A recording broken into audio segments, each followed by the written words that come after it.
Welcome to the presentation on finding the equation of a line. Let's get started. Say I had 2 points. Let's say I had the point 1, 2, and I had the point 3, 4. And I want to figure out the equation of the line through these points. So let's at least figure out what that line looks like. So 1, 2 is here, and 2, 3, 3, 4, 3, 4 is here. And if I want to draw a line through them, it'll look something like that. So what we want to do is figure out the equation of this line. Well, we know that the form of an equation of a line is y equals mx plus b, where m is the slope, and that tells you how steep the line is, and b is the y-intercept. And I don't know why people chose m and b. We'll have to do some research on that. B is the y-intercept, and the y-intercept is just where does it intersect the y-axis. So let's get, and this problem is you can actually look at it and figure it out, but let's do it mathematically. So the equation for the slope, m, it's rise over run. Another way to view that is, for any amount that you run along the x-axis, how much do you rise? Well, let's do that numerically. Rise is the same thing as change over y, and run is the same thing as change over x. Delta, this triangle, means change in y. Well, change in y, let's take the starting point to be 3, 4. Let's say we're going from 3, 4 to 2, 1. The change in y is 4 minus 2. We just took this 4 minus this 2 over 3 minus 1. My phone was ringing out. Let me lower the volume. Over 3 minus 1. And that's just this 3 minus this 1. So if we just solve for it, we get 4 minus 2 is 2, and 3 minus 1 is also 2. So we get the slope is equal to 1. And that makes sense, because when we move over 1 in x, we go up exactly 1 in y. Or when we move to the left 1 in x, we move down exactly 1 in y. So now we know the equation is y equals 1x plus b, because we solved that m equals 1.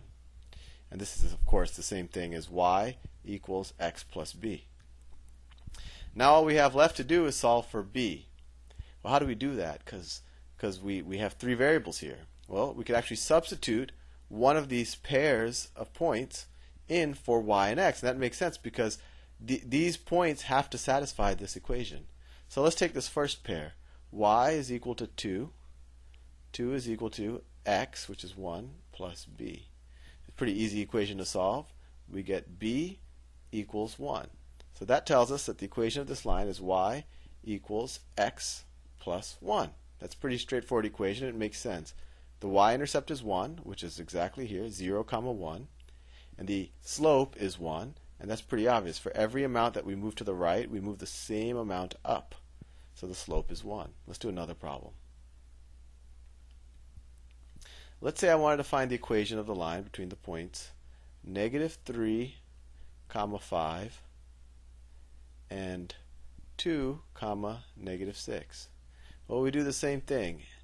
M is equal to change in y over change in x. So let's take this as a starting point. So let's say -6 minus 5. So we just took -6 minus 5 over 2 minus -3. You got to be real careful to get the signs right. So it's 2 minus -3. -6 minus 5 is minus 11. And 2 minus -3, well, that's the same thing as 2 plus 3, so that's 5. So we have the slope is equal to -11 over 5. And notice that if on the numerator we use -6 as a starting point, then in the denominator we have to use 2 as a starting point. We could have done it the other way around. We could have said 5 minus -6 over -3 minus 2, in which case we would have gotten, this would have been 11 over -5. So as long as if you use the -6 first, then you have to use the 2 first. Or if you use the 5 first, then you have to use the negative 3 first. I hope I'm not completely confusing you guys. Well, anyway, we know the slope is negative 11/5. So the equation of this line so far is y equals minus 11/5 x plus b. Now we can take one of these pairs on the top and substitute back and solve for b. Let's take the first pair. So 5 is y, so we say 5 equals negative 3, so it's negative 11/5 times negative 3, right? I just put the x in for x, plus b. So just simplifying that, I get 5 is equal to 33/5 plus b, or b is equal to 5 minus 33/5, and this equals 25 minus 33/5. 25 minus 33 is minus 8/5. So the equation of this line, and this one wasn't as clean as the other one, obviously, is, let me do another color for emphasis, y equals minus 11/5x minus 8/5. Hopefully those two examples will give you enough of an idea to do the figuring out the equation of a line problems. And if you have problems with this, you might just want to try just the slope of the line problems or the y-intercept problems separately. Hope you have fun. Bye.